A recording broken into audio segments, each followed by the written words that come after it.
சில துன்பங்கள் வருவது எதனாலனா அதுக்கு முழுக்க முழுக்க காரணம் நம்ம தான். நம்முடைய பாவத்தினாலே பலவிதமான துன்பங்களை நாம் அதனுடைய பலனாக, பரிசாக அல்லது அதனுடைய பின் விளைவாக துன்பங்களை அனுபவிக்கிற சூழல்கள் உண்டாகும். இன்னும் சில மனிதர்களுக்கு துன்பம் உண்டாகிற காரியம் என்னென்னா, பிசாசினால் உண்டாகிற துன்பம். அவங்க தேவனை உண்மையாக சேவிக்காமல் கடவுளை வணங்கி வழிபட்டு அவருடைய பாதுகாப்புக்குள் செட்டைகளுக்குள் மறைக்கப்படாமல் அவர்கள் பாதுகாப்பற்ற விதத்தில் அவர்கள் வாழும்போது அவர்களை பிசாசானவன் துன்பப்படுத்துகிறான்.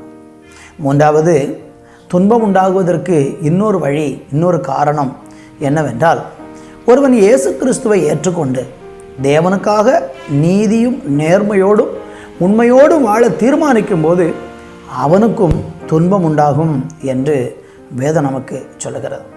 அதான்